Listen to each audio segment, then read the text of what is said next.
Hello दोस्तों, मैं सुभय कुमार। दोस्तों 67th बीपीएससी एंड सीडीपीओ का एग्ज़ाम का अब मुश्किल से दोस्तों है जो 40 दिन रह गए हैं और ये 40 दिन आपके लिए बहुत ही इम्पोर्टेंट है। आप इसको हल्के में मत लीजिए, क्योंकि इस बार का पीटी का एग्जामिनेशन है जो बहुत ही अलग होगा। आप जानते हैं कि जो पिछले 3 एग्ज़ाम जो बीपीएससी के हुए हैं उसमें जो क्वेश्चन पूछने की प्रवृत्ति है वो बदल गई है, तो आप उस अनुसार से है जो पढ़ने का है जो प्रयास करें। दोस्तों वीडियो अच्छा लगता है तो आपसे निवेदन है कि आप सब्सक्राइब ज़रूर करें। आप सब्सक्राइब कीजिएगा तो है जो मेरा मनोबल बढ़ेगा और लोगों के बीच शेयर करें, जिसे है जो हमें काम करने के लिए और प्रेरणा मिले। तो दोस्तों आज हम बात करते हैं जो 50 क्वेश्चन का सेट है उसके क्रम में। तो पहला क्वेश्चन है दोस्तों कि ऋग्वेद में वर्णित पुरुष सूक्त में 4 वर्णों की उत्पत्ति का वर्णन कहाँ मिलता है। पहले तो दोस्तों जो क्वेश्चंस है उस क्वेश्चंस को पूरा पढ़ने का प्रयास करें एग्जाम में, वो है जो आपको 3-4 नंबर बढ़ा देगा। तो दोस्तों पुरुष सूक्त में 4 वर्णों का जो उल्लेख है दोस्तों वो है जो आपको 10वें मंडल में मिलता है पुरुष सूक्त का। ऋग्वेद सबसे पौराणिक वेद है दोस्तों, आप जानते हैं। और जो इसमें जो मंडल हैं 1 से 7 मंडल जो हैं इसमें, वो है जो सबसे पुराना मंडल है जो उसको बोला जाता है।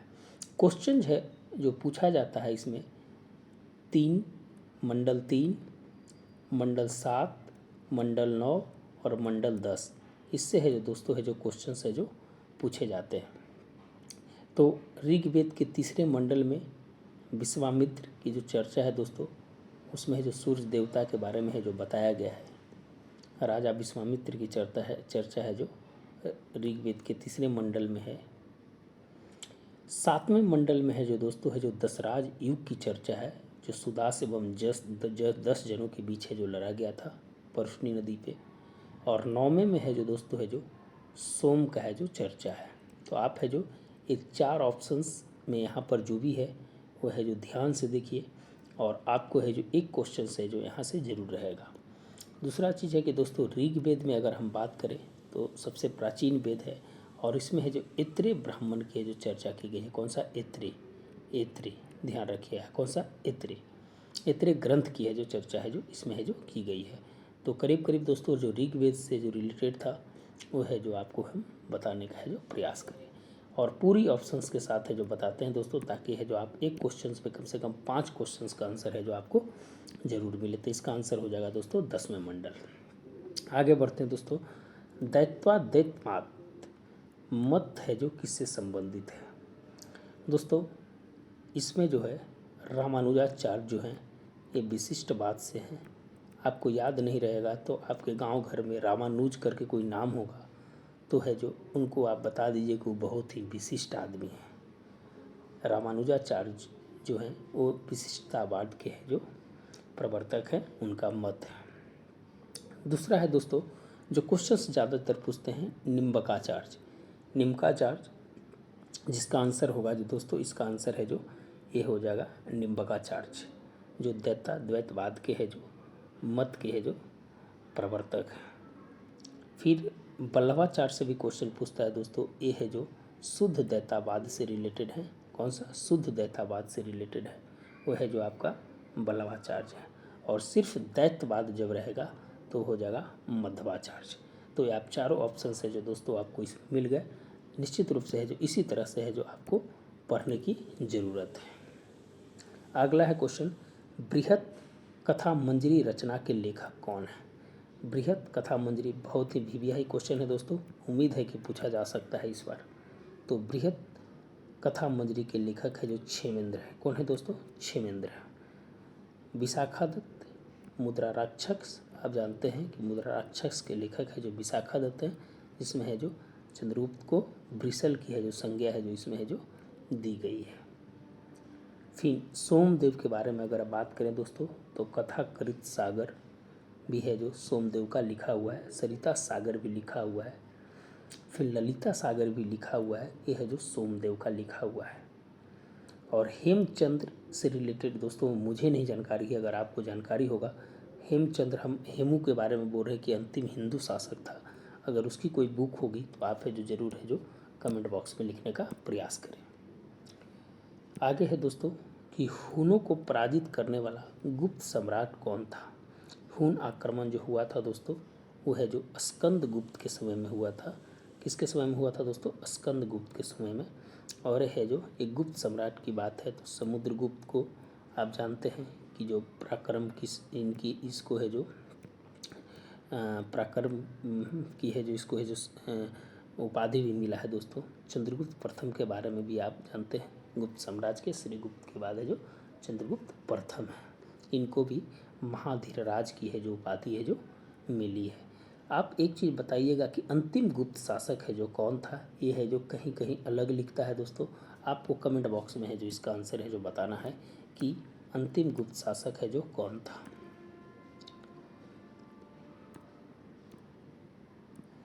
आगे बढ़ते हैं दोस्तों। चोल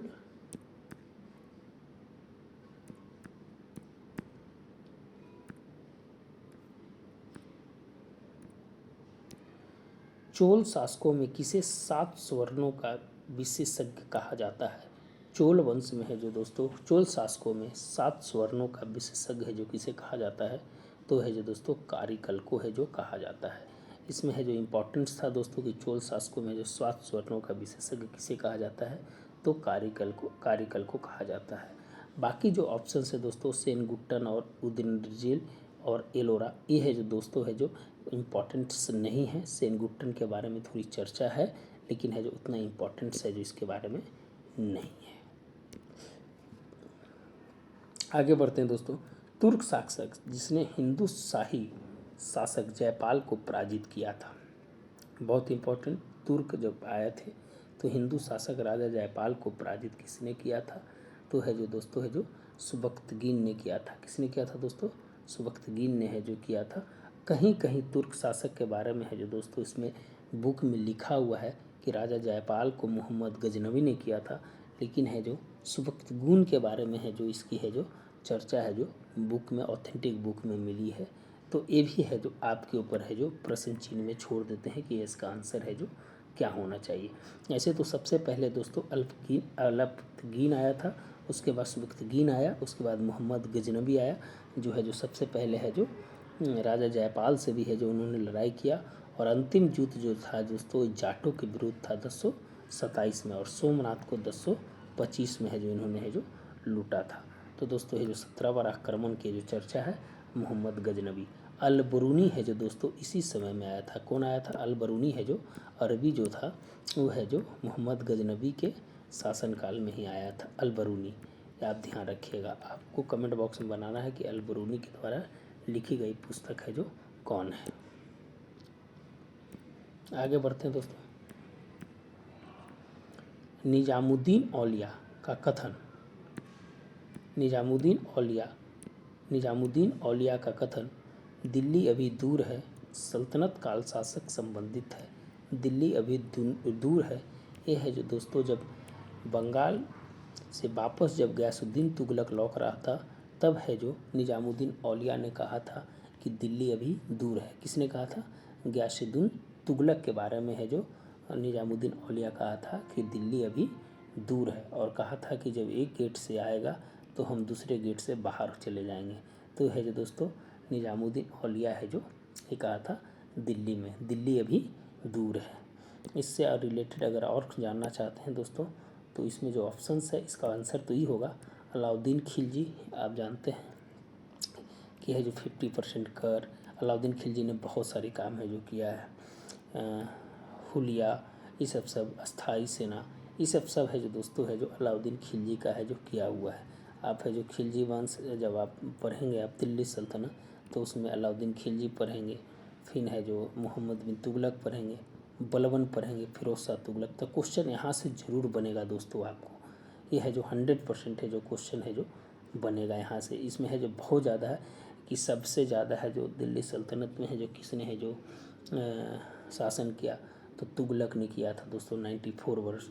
सबसे कम है जो किसने किया, तो खिलजी ने किया था तो 1206 से 1290 आप जानते हैं।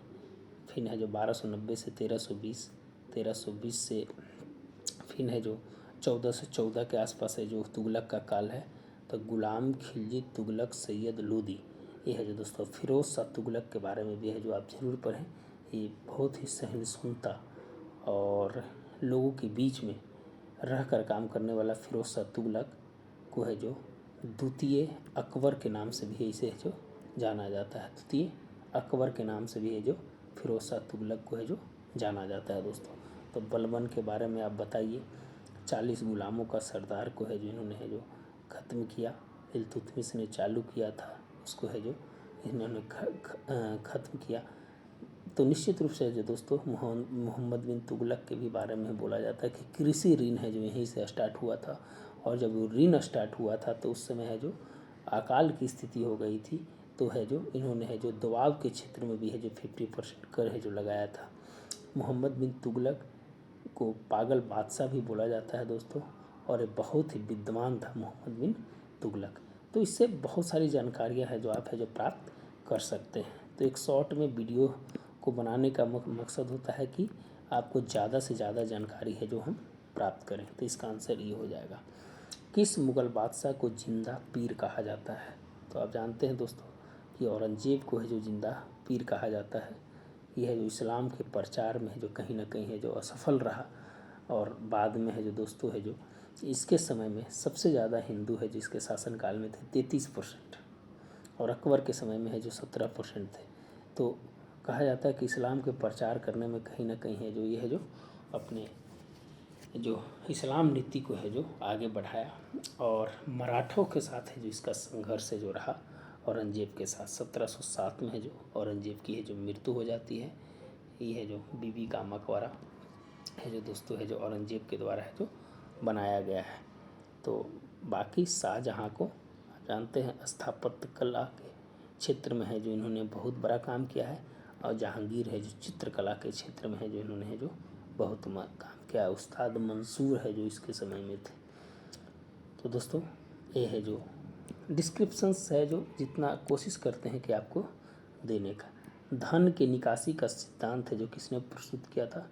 तो है जो दादा भाई नौरोजी ने है जो धन के निष्कासन का सिद्धांत को है जो इन्होंने है जो किया था।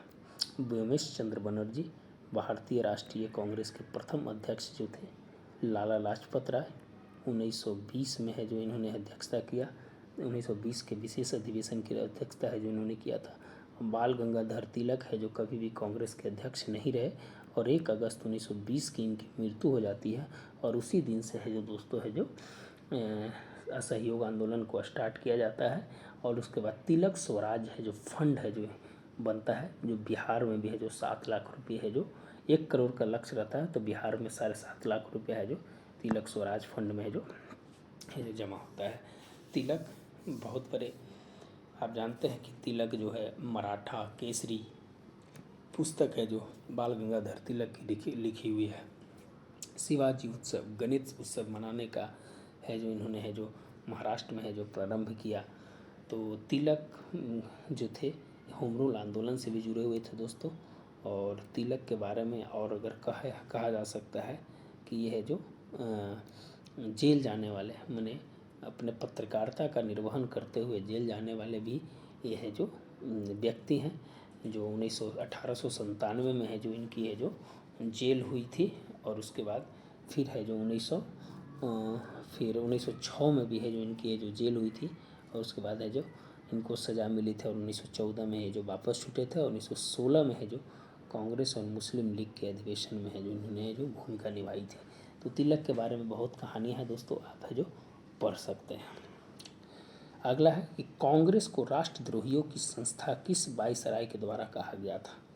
कांग्रेस को राष्ट्रद्रोहियों की है जो संज्ञा है जो दोस्तों है जो ये है जो लॉर्ड डफरिन के द्वारा कहा गया था। और कांग्रेस की स्थापना जो हुई थी 28 दिसंबर 1885 को जब हुई थी, तो कांग्रेस के बारे में इन्होंने बोला था कि यह जो विद्रोहियों की है जो संस्था है। तो दोस्तों कांग्रेस के बारे में बहुत लोग कहे हैं कि ये पदों के भूखे हैं, तो बंकिम चंद्र चटर्जी कहा है, फिर है जो करजन ने कहा कि अपने रहते भर इसे है जो मरते देखना चाहता हूँ।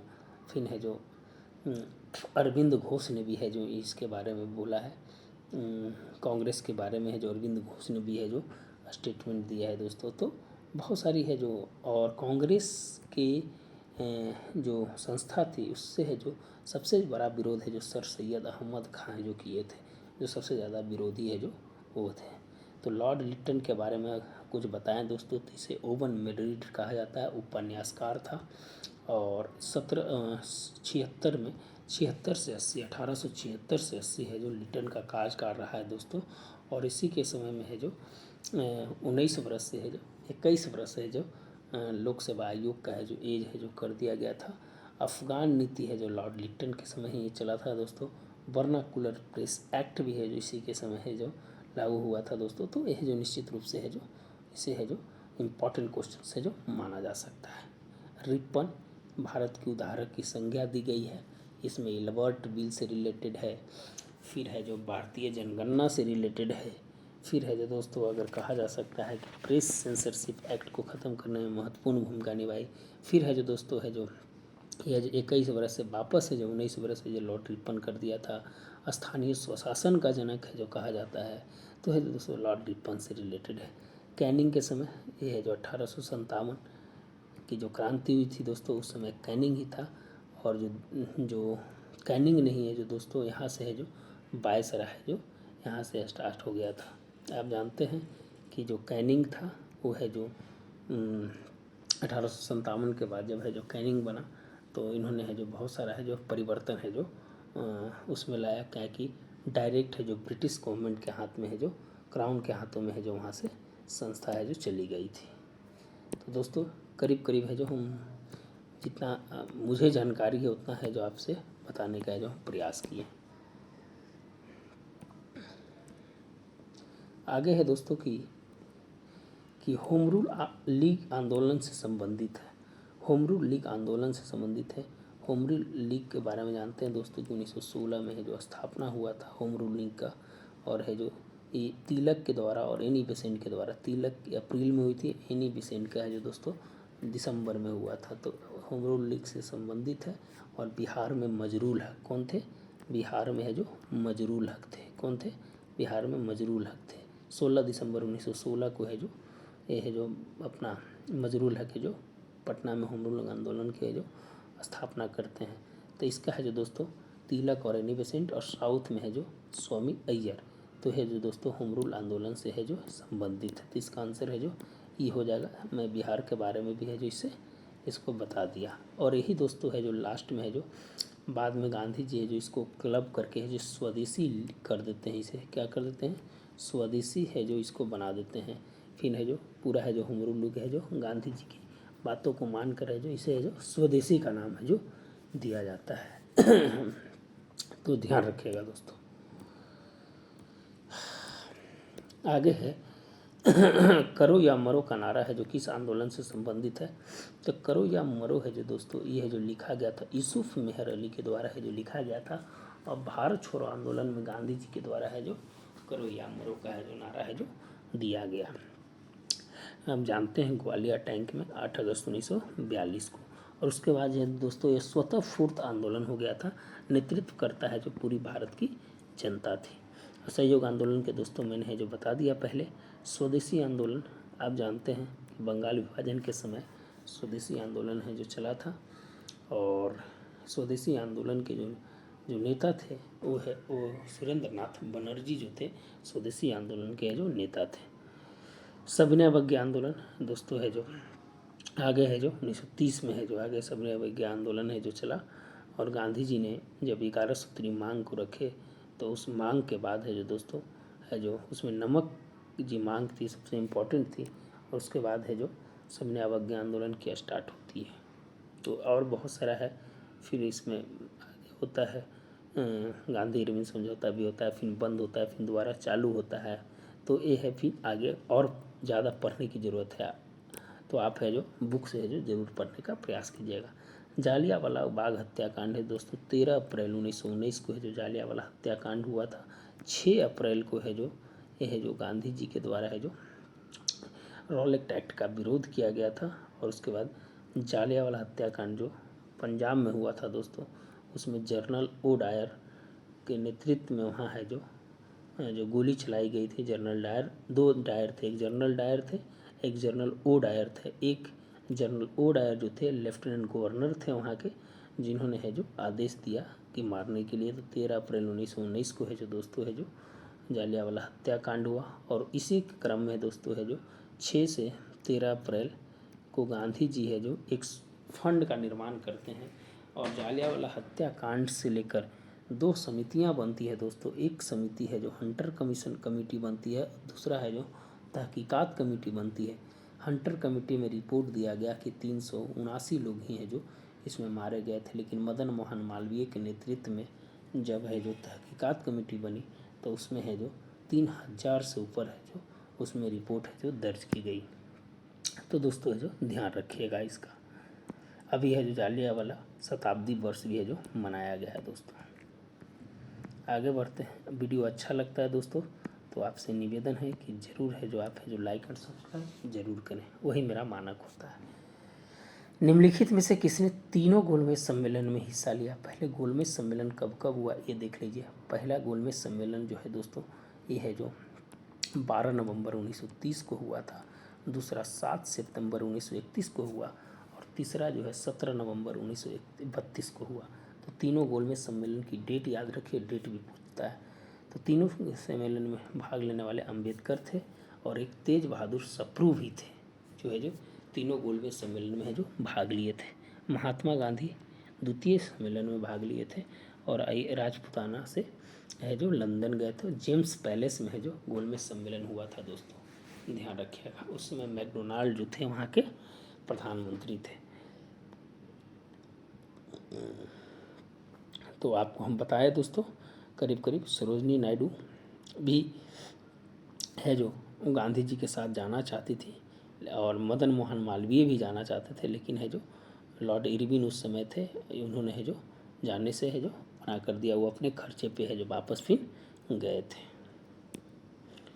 एनी बेसेंट बिहार 2 बार आई है दोस्तों, एक 18 अप्रैल एक 25 जुलाई को, ध्यान रखिएगा। 1918 में क्वेश्चन पूछ देता है कभी कभी। गौडल्ली की रानी की उपाधि से सम्मानित किया गया है। 13 वर्ष के जब थी दोस्तों, थे पूर्वोत्तर की थी और 13 वर्ष में है जो ये है जो प्रेरित होकर है जो भारतीय स्वतंत्रता में है जो ये अपनी कदम रखी और है जो पूर्वोत्तर की इनके है जो झांसी की रानी के नाम से भी जाना जाता है। और अभी हाल फिलहाल में है जो केंद्रीय गृह मंत्री है जो इनके गांव में है जो संग्रहालय खोलने की है जो बात की है। और जैसे देश आज़ाद होता है दोस्तों, जवाहरलाल नेहरू है जो इनको रिहा करते हैं और इनको है जो रानी की उपाधि है जो जवाहरलाल नेहरू के द्वारा है जो दिया जाता है। तो ध्यान रखिएगा। बाकी जो आप जानते हैं दोस्तों ये पर्सनालिटी के बारे में बताना कितना ही बताएंगे वो कम पड़ जाएगा। आगे भारतीय राष्ट्रीय कांग्रेस का एकमात्र अधिवेशन जिसकी अध्यक्षता है जो गांधी जी किए थे। जानते हैं दोस्तों 1924 में जब गांधी जी को जब चौरी चौरा कांड के बाद है जो इनको है जो गिरफ्तार कर लिया जाता है। तो चौरी चौरी कांड के बाद गिरफ्तार करने का कारण भी होता है दोस्तों कि यंग इंडिया में इन्होंने जो बुक लिखे, ये जो यंग इंडिया में इन्होंने जो लिखा था और चौरा चौरी कांड, ये दोनों हैं जो कहीं ना कहीं है जो उनकी गिरफ्तारी के कारण बनती है। और जब गिरफ्तार होते हैं दोस्तों तो है जो उनको है जो 1922 में गिरफ्तार होते हैं। 10 अप्रैल 1922 को है जो इनकी है जो गिरफ्तारी होती है और 6 वर्ष की है जो सज़ा होती है, लेकिन स्वास्थ्य कारणों से है जो 2 साल में इनको छोड़ दिया जाता है। तब है जो ये बेलगांव अधिवेशन में है जो दोस्तों है जो ये अध्यक्षता करते हैं कर्नाटका में। ध्यान रखिएगा, बहुत ही इम्पोर्टेंट है क्वेश्चन। आगे है दोस्तों क्वेश्चन। बसीन की संधि, बसीन की संधि है जो किसके किसके बीच हुई थी? तो बसीन की संधि है जो दोस्तों बाजीराव द्वितीय और अंग्रेजों के मध्य हुई थी और इस शायद दोस्तों 1802 या 3 में हुआ है। आप कंफर्म कर लीजिएगा कि 2 या 3 में हुआ है, थोड़ा हम कंफ्यूज कर रहे हैं। बाजीराव द्वितीय और अंग्रेजों के जो मध्य है जो बसीन की संधि है जो हुई थी। अंग्रेजों द्वारा भारतीय रियासतों के प्रति घेरे की नीति का अनुसरण किस काल में किया गया? रिंग्स ऑन फेंस की नीति है जो दोस्तों है जो वारेन हेस्टिंग के समय 1765 से 1813 के काल को है जो घेरे की नीति है जो बोला जाता है, जिसमें भारतीय जो रियासत है उसके प्रति है जो किस प्रकार से है जो उनको है जो अपने मिलाने का प्रयास करते हैं। तो आप है जो देख सकते हैं रिंग्स ऑफ फेंस हो गया, फिर लॉर्ड वेलेस्ली का काल हो गया दोस्तों, उसमें है जो ये हैदराबाद और इसको है जो मिलाया जाता है। तो इस काल को है जो घेरे की नीति है जो कहा जाता है। वीडियो अच्छा लगता है दोस्तों ज़रूर लाइक सब्सक्राइब जरूर करें। रैयतवारी बंदोबस्त व्यवस्था किसके साथ लागू किया गया था? तो रैयत का अर्थ होता है दोस्तों किसान। क्या होता है? रैयत का किसान। 3 प्रकार की थी दोस्तों, एक जो था आपकी अस्थाई बंदोबस्त, दूसरा रैयतवारी और तीसरा महालवारी। तो अस्थाई बंदोबस्त 1793 में वो है जो जमींदारों के साथ था। फिर 1820 में रैयतवारी जो था वो है जो किसानों के साथ था, और महालवारी जो था वो ग्रामीण समुदाय के बीच में था। महाल मन एक छोटा समुदाय होता है दोस्तों, उसका मतलब महालवारी 1822 में हुआ था। और कौन कितना कितना परसेंटेज था? तो अस्थाई बंदोबस्त में आपका 19%, रैयतवारी में 51% और महालवारी में है जो 30% है जो लगाया गया था। और कहाँ कहाँ से लगाया गया था ये है जो ज़रूर है जो देखने का है जो प्रयास कीजिएगा दोस्तों। इसको बहुत ही इंपॉर्टेंट क्वेश्चन है बीपीएससी को लेकर। आगे बढ़ते दोस्तों, 1857 के संग्राम को प्रथम स्वतंत्रता संग्राम है जो किसने कहा? 1857 के संग्राम को प्रथम स्वतंत्रता संग्राम है जो बीडी सावरकर। इन्होंने मित्र मेला, आप जानते हैं, इन्होंने जो मित्र मेला, इनको है जो जब ये लंदन जाते हैं तो गिरफ्तार कर लिया जाता है दोस्तों। तो ये है जो कूद जाते हैं सागर में ही है जो वहाँ कूद जाते हैं। बीडी सावरकर को है जो भारतीय स्वतंत्रता संग्राम है जिन्होंने जो सबसे पहले है जो कहा है। इनकी बुक एक भारत भी है दोस्तों, जो इन्होंने है जो अंडमान जेल में है जो इन्होंने है जो लिखा था। 1800 क्रांति के सर्वप्रथम कहाँ से स्टार्ट हुई थी? तो दोस्तों मेरठ से स्टार्ट हुई थी। 10 मई को है जो मेरठ से है जो स्टार्ट हुई थी। लखनऊ से कौन थे? तो बेगम हजरत महल थे। बेगम हजरत महल है जो लखनऊ से कर रहे थे। झांसी से रानी लक्ष्मीबाई थी, और कानपुर से जो थे आपके नाना साहेब थे। बिहार में रोहिणी से स्टार्ट हुआ, 3 जुलाई को पटना आया, और 25 जुलाई को है जो आरा में है जो बाबू कुंवर सिंह जो है जो नेतृत्व करते हैं। तो बहुत और कहानी है दोस्तों, और क्वेश्चंस आएगा तो ज़रूर बताएंगे। नील दर्पण के लेखक कौन है? तो नील दर्पण के लेखक है जो दोस्तों दीनबंधु मित्र हैं। इन्होंने 1857 के बाद जैसे नील विद्रोह स्टार्ट हुआ 1860 में, तो है जो हिंदू प्रट्याट के जो थे हरिश्चंद्र मुखर्जी, वो है जो उन्होंने है जो भी बुक लिखा था। और नील दर्पण जो थे वो है जो किसानों की दुर्दशा के बारे में दीनबंधु मित्र के द्वारा है जो लिखा गया था।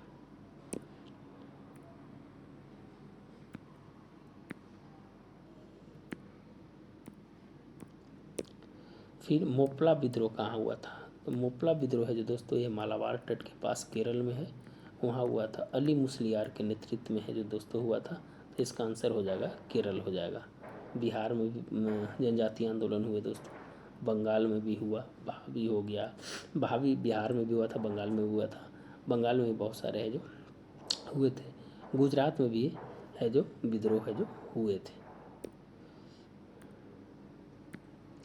दास प्रथा की समाप्ति के निषेध किस अधिनियम के तहत है जो दिया गया है? तो आप जानते हैं दोस्तों कि दास प्रथा जो था ये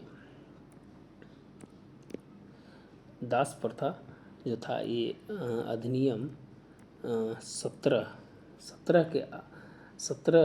के निर्देश पे है जो दोस्तों है जो ये है जो एलेन बरो, उस समय कौन थे? दास प्रथा के समय है जो एलेन बरो है जो उस समय थे। और उनका जो उस समय जो वायसराय थे दोस्तों वो है जो आपका लॉर्ड विलियम बेंटिक का काल का। तो है 1833 अधिनियम के अंतर्गत है जो दास प्रथा का है जो समाप्ति का है जो निर्देश है जो दिया गया था। आधुनिक और बाकी अगर है तो 1861 का अधिनियम है, इसमें है जो बहुत है जो विधि के रूप में है जो दोस्तों है जो इसमें रखा गया। और 1833 में जो कोई भी ज़मीन खरीद सकता है उस अधिनियम को पार किया गया। चाय चीनी की जो व्यापार है उसको समाप्त कर दिया गया। 1856 का तो बहुत बड़ा अधिनियम था दोस्तों, जो कैनिंग के समय है जो आया था, जो ब्रिटिश क्राउन के हाथ में सीधा चला गया था। आधुनिक झारखंड राज्य बिहार से कब अलग हुआ दोस्तों? तो 3 राज्य अलग हुए थे, 1, 9 और 15। एक को है जो छत्तीसगढ़, ये उत्तराखंड, और ये है जो झारखंड हुआ था। तो 15 नवंबर 2000 को है जो अलग किया गया था। 45.8% भूमि है जो उसको है जो दिया गया था, और उस समय 13 जिले देकर है जो अलग किया गया था। तो ध्यान रखिएगा दोस्तों, 15 नवंबर को ही है जो दोस्तों है जो बिरसा मुंडा की है जो जनजातीय गौरव दिवस मनाने का है जो फैसला लिया गया है। बिहार में किसान आंदोलन की हिंदी साप्ताहिक हुंकार है जो किसने है जो किया था? तो हुंकार है जो दोस्तों वो है जो स्वामी सहजानंद सरस्वती। क्या नाम था दोस्तों? स्वामी सहजानंद सरस्वती है जो वो है जो हुंकार पुस्तक का है जो उन्होंने लिखा था। सहजानंद किसान जो उत्तर प्रदेश में है जो उनका जन्म हुआ था दोस्तों, और बीटा में आकर भूमियार ब्राह्मण एक संगठन बनाया बीटा में, और वहीं से है जो उन्होंने है जो किसान के लिए है जो किसानों की लड़ाई है जो उन्होंने लिखी। कर्म कलाप भी उनका लिखा हुआ है स्वामी सहजानंद का। फिर है जो दोस्तों हुंकार भी लिखा हुआ है, किसानों की दुर्दशा के बारे में भी है जो उन्होंने है जो लिखा है। तो दोस्तों इनका आंसर है जो ई हो जाएगा। लेकिन और है जो यमुना कारगी, ये भी है जो दोस्तों है जो बिहार से बहुत ही। राहुल संकीर्त्यान, अंबारी सत्याग्रह, राम दयालु सिंह, ये है जो दोस्तों नमक में ये मुजफ्फरपुर से है जो नेतृत्व कर रहे थे। तो बिहार भी बहुत इम्पोर्टेंट हो जाता है दोस्तों। बिहार से भी है जो आप है जो जरूर है जो पढ़ने का है जो प्रयास कीजिएगा।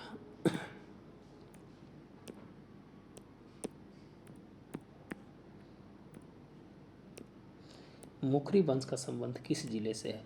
दोस्तों ये मोखरी वंश जो था ये है जो दक्षिण बिहार से संबंधित है दोस्तों। गया, पलामू, जहानाबाद, शाहाबाद वाले इलाके में है जो मोखरी वंश है जो ज़्यादा था। और गया है जो इसका है जो मेन सेंटर था। उसके बाद है जो शाहाबाद में भी है जो इसका है सेंटर बनाया गया था, लेकिन गया से है जो संबंधित है मोखरी वंश। सर्वप्रथम बिहार सर्वप्रथम बिहार को अपने साम्राज्य में सबसे पहले है जो किसने शामिल किया था? तो सर्वप्रथम बिहार को जो दोस्तों है जो अकबर ने है जो 1576 में और 80 में है जो दोस्तों है जो पूर्ण राज का है जो दर्जा है जो दे दिया गया था। तो ध्यान रखिएगा इसको। बिहार के किस स्थान पर भारतीय राष्ट्रीय कांग्रेस का 28वां अधिवेशन हुआ है? दोस्तों कहीं कहीं 27वां अधिवेशन है, लेकिन 28वां अधिवेशन जो है एक विशेष अधिवेशन जो हुआ था उसको जोड़कर ही लिखा है। तो बांकीपुर में हुआ था दोस्तों, ये जो ध्यान रखिएगा 27वां। और इसके जो स्वागतकर्ता जो थे ये है जो सच्चिदानंद सिन्हा थे। कौन थे? स्वागतकर्ता में है जो सच्चिदानंद सिन्हा थे। RN मुधोलकर है जो इसकी है इनका है जो अध्यक्षता किए थे। बिहार में 2 हुआ है दोस्तों, 27वां और 37वां। एक बांकीपुर, एक है जो गया में। ध्यान रखिएगा। सिख गुरुओं ने सबसे पहले बिहार का भ्रमण किया। तो दोस्तों गुरु नानक देव है जो सबसे पहले है जो बिहार का भ्रमण है जो उन्होंने किया था। और ये है जो सिख के 5वें गुरु अर्जुन देव, फिर 9वें गुरु तेग बहादुर, 10वें गुरु है जो इनका जन्म जो है बिहार में हुआ था दोस्तों। गुरु तेग बहादुर जब असम कलकत्ता होते हुए असम जा रहे थे तब है जो इनकी जो पत्नी थी गुजरी देवी, उनका है जो वहाँ है जो प्रसव के दौरान मैंने उनकी दर्द हुई, और पटना में है जो है गुरु गोविंद सिंह की है जो जन्म हुआ 1666 में, शायद 1666 में। और गुरु गोविंद सिंह है जो दोस्तों जो सिख के अंतिम गुरु हैं, और इन गुरु को ही पद को वहाँ से भी समाप्त कर दिया। इन्होंने पातशाह गुरु गोविंद सिंह की है जो इन्होंने है जो रखा। और गुरु गोविंद सिंह ने 1708 में नांदेड़ में है जो इनकी है जो हत्या हो जाती है। चौकीदारी कर बंदी 1930 में कहाँ से प्रारंभ हुआ? तो दोस्तों चौकीदारी कर बंदी जो है ये सबने अवज्ञा आंदोलन के समय सारण से और दूसरा है जो चंपारण से, फर्स्ट सारण से, दूसरा चंपारण से है जो चौकीदारी कर बंदी है जो आंदोलन, और इसके लिए आह्वान है जो दोस्तों जो गांधी जी के द्वारा है जो किया गया था, और इसका है जो व्यापक है जो प्रभाव है जो बिहार में है जो देखने को है जो मिलता है दोस्तों। आगे है पटना सचिवालय गोलीकांड निम्नलिखित में से कौन शहीद हुए? तो आप जानते हैं कि है जो 7 मार्टियस ऑफ बिहार 11 अगस्त 1942 को है जो उनकी है जो सचिवालय कांड होता है। झंडा फहराने क्रम में है जो वो जो सब स्टूडेंट हैं उन पर गोली चला दी जाती है, और उसमें है जो रामानंद सिन्हा थे, राम गोविंद सिंह थे, रामानंद सिन्हा थे, राजेंद्र सिंह थे। तो ये है जो दोस्तों है जो उनकी है जो मृत्यु है जो हो जाती है, उसमें है जो रामानंद सिंह है जो खाली इसमें दिया हुआ है, बाकी और तीनों ऑप्शन है जो गलत है दोस्तों। जिसका विधिवत उद्घाटन है जो दोस्तों है जो राजेंद्र प्रसाद है जो 1956 में है जो करते हैं, ध्यान रखिएगा। आगे है पॉलिटी से, पॉलिटी आप बहुत इंपॉर्टेंट है दोस्तों, पॉलिटी जरूर पढ़ने का प्रयास कीजिएगा। भारत के राष्ट्रपति अपना त्याग पत्र किसे संबोधित करता है? राष्ट्रपति दोस्तों है जो अनुच्छेद 52 में है, 52 से आप है जो 62 तक है जो कह सकते हैं, 63 से राष्ट्रपति हो जाता है, प्रधानमंत्री 74, उपराष्ट्रपति 63, लोकसभा स्पीकर 93, सर्वोच्च न्यायालय के मुख्य न्यायाधीश 124 से स्टार्ट होता है। तो आप है जो अपना त्याग पत्र है जो उपराष्ट्रपति को है जो देता है, किसको देता है दोस्तों? उपराष्ट्रपति को है जो त्याग पत्र अपना देता है। बाकी डिटेल है जो राष्ट्रपति से रिलेटेड बताएंगे तो है जो 1 घंटा से भी ज़्यादा समय लग जाएगा। उसके 7 कार्य क्या हैं, उन्होंने राष्ट्रपति के जो अलग अलग कार्य हैं उसमें है जो क्या क्या है, आपातीय, न्यायिक, वित्तीय, कार्यकारी, तो है जो बहुत ज़्यादा हो जाएगा दोस्तों। बस इतना ही ध्यान रखिए कि राष्ट्रपति है जो अभी वर्तमान में है जो रामनाथ कोविंद जी 14 में है। 10 लाख है जो वोटों की संख्या, 10,56,000 के आसपास वोटों की संख्या होती है दोस्तों। आप बताइए कि भारत की तरफ से पहलतम महिला जो राष्ट्रपति का चुनाव लड़ी है और प्रथम दलित राष्ट्रपति कौन बने? और एक क्वेश्चन की कौन ऐसे राष्ट्रपति हैं जो राजदूत रहे हैं, और एक और क्वेश्चन की कौन ऐसे राष्ट्रपति हैं जो 4 प्रधानमंत्री का कार्यकाल देखा है? ये 4 क्वेश्चन आप जरूर बताइए। भारत में लोकसभा का अध्यक्ष है जो दोस्तों है जो चयनित किया जाता है। क्या किया जाता है? चयनित किया जाता है, संसद सदस्य के द्वारा है जो चयनित किया जाता है। वो एक संसद सदस्य के रूप में ही है जो शपथ लेता है दोस्तों। लोकसभा अध्यक्ष जो होता है वो चयनित किया जाता है, और जब हटाने का है तो सदन के से लोकसभा से संकल्प को पारित करके इसे हटाया जाता है। लोकसभा अध्यक्ष के लिए चुनाव का जो अधिसूचना है जो राष्ट्रपति के द्वारा है जो डाला जाता है। लोकसभा अध्यक्ष है जो अपना निर्णायक वोट डाल सकता है, लेकिन जब इसको हटाने की पद्धति आएगी तो किसी बिल पे पहले वोटिंग है जो करता है। तो प्रोटेम प्लस स्पीकर क्या होता है आप है जो जरूर है जो बताइए। सर्वोच्च न्यायालय द्वारा भारतीय नागरिक को मूल अधिकारों की सुरक्षा किस अनुच्छेद के तहत दी जाती है? जानते हैं दोस्तों, अनुच्छेद 32 है जो सुप्रीम कोर्ट, और 226 है जो हाई कोर्ट। लेकिन इसमें हाई कोर्ट है जो ज़्यादा पावरफुल हो जाता है दोस्तों, ध्यान रखिएगा। इसमें ये सब 5 तरह की रीट है, उसकी हम चर्चा है जो ऑलरेडी है जो पिछले क्लास में है जो कर दी है। आगे है कौन सी भाषा संविधान के 8वीं अनुसूची में शामिल नहीं है? तो दोस्तों गुजराती है, कश्मीरी है, राजस्थानी है जो दोस्तों नहीं है, और डोगरी भी है। पहले मूल संविधान में 14 भाषा था, फिर है जो 8 भाषा का जोड़ा गया। पहले सिंधी को जोड़ा गया था, ध्यान रखिएगा दोस्तों, सिंधी 67 में जो जोड़ा गया था है जो ध्यान रखिएगा। फिर है जो 92 में जोड़ा गया, फिर 2003 में भी है जो जोड़ा गया। या बताइए कि 347 और 348 आर्टिकल भाषा से रिलेटेड है, आप है जो जरूर कमेंट बॉक्स में बताइएगा क्या है। जो राष्ट्रपति शासन की अधिकतम सीमा कितनी होती है? 3 प्रकार के है जो होती है दोस्तों, एक आपात होता है, एक राष्ट्रपति शासन होता है, एक वित्तीय आपात होता है।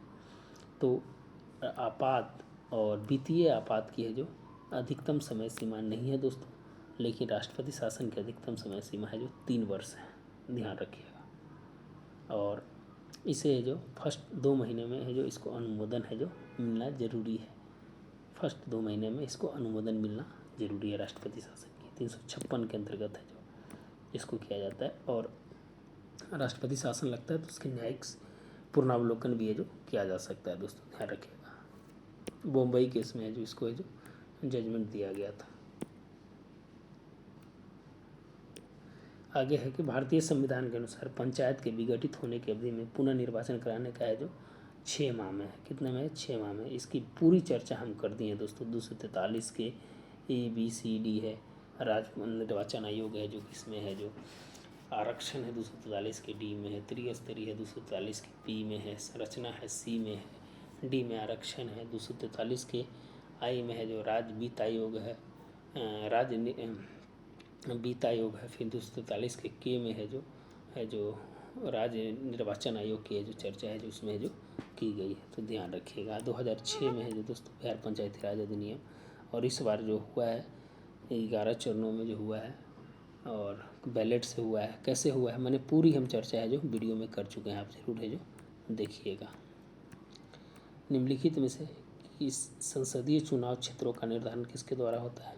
तो आप जानते हैं दोस्तों कि परिसीमन है, 4 परिसीमन अभी हो चुका है, 52, 62, 72 और 2002 में है जो परिसीमन हो गया। अभी है जो एक स्टेट में भी केंद्र शासित प्रदेश में जो परिसीमन हुआ रंजन देसाई के नेतृत्व में जम्मू कश्मीर में, इसमें 90 सीट है जो उसमें जो किया गया है दोस्तों। और अभी है जो मेरा परिसीमन है अभी 24वें 84 संविधान संशोधन 2002 में के अनुसार 2026 तक है यथावत रखने का है जो निर्णय लिया गया। चुनाव आयोग 324 से 29, वित्त आयोग 280, केंद्रीय सतर्कता आयोग है जो दोस्तों है जो के संतानाम कमेटी पर है जो CVC की स्थापना है जो की गई थी। कौन सा एक दल राष्ट्रीय राजनीतिक दल नहीं है? तो इंडियन नेशनल कांग्रेस है दोस्तों, भारतीय जनता पार्टी है, कम्युनिस्ट पार्टी है, तेलुगु देशम है जो क्षेत्रीय पार्टी है। अभी है जो संख्या है वो 64 है जो क्षेत्रीय पार्टी की हो गई है, आप है जो जरूर ध्यान रखिएगा। शिक्षा के अधिकार को प्रदान करने वाला अनुच्छेद 21A किस संविधान संशोधन में है जो जोड़ा गया था? तो 86 संविधान संशोधन में जोड़ा गया था। आंसर E हो जाएगा दोस्तों, ध्यान रखिएगा।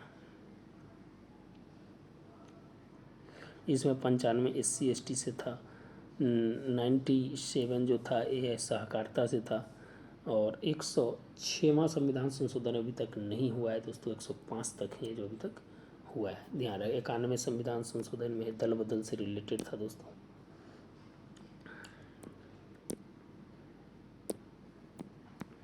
निम्नलिखित में से कौन भारतीय संविधान की प्रस्तावना में उल्लेखित नहीं है? भारतीय संविधान की प्रस्तावना में उल्लेखित नहीं है तो जानते हैं कि सामाजिक, आर्थिक और राजनीतिक न्याय है दोस्तों। धार्मिक न्याय की चर्चा है जो नहीं है। ये है जो राजनीतिक, आर्थिक और राजनीतिक न्याय है। आर्थिक, सामाजिक और राजनीतिक न्याय रूस की क्रांति से लिया गया है दोस्तों, और एक फ्रांस की क्रांति से जो लिया गया है। आप है जो उसको बताइए फ्रांस की क्रांति से जो कौन है जो लिया गया है। अब साइंस यहाँ से आ गया दोस्तों। साइंस का है जो 10 क्वेश्चन है जो कर देते हैं, 50 क्वेश्चन ज़्यादा लंबा हो जाएगा। 2 विभिन्न समुदाय के बीच की संक्रांतिक क्षेत्र क्या कहलाती है? तो इकोटोन कहलाता है। क्या कहलाता है दोस्तों? इकोटोन है जो कहलाता है। 2 विभिन्न समुदाय के बीच के संक्रांतिक क्षेत्र को जो इकोटोन कहते हैं। सामुद्रिक वातावरण में मुख्य प्राथमिक उत्पाद कौन होते हैं? जो प्रथम जो समुद्री वातावरण में हो जाते हैं दोस्तों, उसको है जो फाइटोप्लैंक्टोन कहते हैं। क्या कहते हैं? फाइटोप्लैंक्टोन्स कहते हैं, जो है जो प्राथमिक उपचार होते हैं। शैवाल जो बहुत ही इम्पोर्टेंट है दोस्तों। शैवाल है जो शैवाल की जो चर्चा है जो हम पिछले क्लास में भी है जो शैवाल की चर्चा है जो विस्तृत रूप से जो किए थे। विद्युत धारा का इकाई क्या है? तो एम्पियर है दोस्तों। विद्युत धारा का क्या है? एम्पियर है। क्या है? एम्पियर है। बाकी सब क्वेश्चन तो आप जानते हैं दोस्तों। किस माध्यम में ध्वनि सबसे तेज दौड़ती है? तो ठोस में है जो सबसे ज़्यादा है जो चलती है। रेटिना पर नेत्र द्वारा निम्नलिखित प्रतिबिंब है जो कौन सा होता है? तो है जो दोस्तों है जो वास्तविक। और इसमें ट्रिक एक ध्यान रखिएगा दोस्तों कि इसमें एक क्वेश्चन पूछ देता है कि आभासी के साथ है जो हमेशा है जो उल्टा रहेगा और वास्तविक के साथ है जो हमेशा सीधा रहेगा। तो वास्तविक के साथ सीधा और छोटा प्रतिबिंब है जो रेटिना पर है जो बनेगा। वास्तविक के साथ आभासी के साथ सीधा, वास्तविक के साथ उल्टा बनेगा दोस्तों। यह थोड़ा कन्फ्यूजन हो गया है, आप है जो इसको देख लीजिएगा कि वास्तविक के साथ उल्टा और छोटा प्रतिबिंब है जो बनेगा, ध्यान रखिएगा। आंसर ए होना चाहिए। निम्नलिखित में से कौन सा प्राकृतिक में अनुचुंबकीय है? तो प्राकृतिक में अनुचुंबकीय है जो दोस्तों है जो इसमें लोहा है, हाइड्रोजन नहीं है, लोहा नहीं है, हाइड्रोजन नहीं है, नाइट्रोजन नहीं। इसमें दोस्तों ऑक्सीजन है जो प्रकृति में अनुचुंबकीय है। कौन सा हो जाएगा? तो ऑक्सीजन हो जाएगा, अनुचुंबकीय है जो इसमें हो जाएगा। लो हाइड्रोजन नाइट्रोजन प्रति अनुचुंबकीय नहीं है, इसमें ऑक्सीजन है जो अनुचुंबकीय है। पॉजिट्रॉन की खोज किसने किया था? तो पॉजिट्रॉन की खोज है जो एंडरसन ने किया था। किसने किया था दोस्तों? एंडरसन ने है जो किया था, एंडरसन। एक समुद्री मील किसके बराबर होता है दोस्तों? तो 1852 मीटर होता है जो ये होता है 1.852 होता है। जब उसको चेंज कीजिएगा तो 1852 मीटर हो जाएगा। तो दोस्तों ये 50 क्वेश्चन का जो सेट है यहीं ख़त्म करते हैं। वीडियो ज़्यादा लंबा हो जाता है तो देखने में भी है जो प्रॉब्लम होती है। तो दोस्तों इसी प्रकार से दोस्तों हमें जो आगे है वीडियो लाते रहेंगे। अगर वीडियो अच्छा लगता है तो निश्चित रूप से लाइक एंड सब्सक्राइब ज़रूर करें, यही मेरा मानक होता है। धन्यवाद दोस्तों।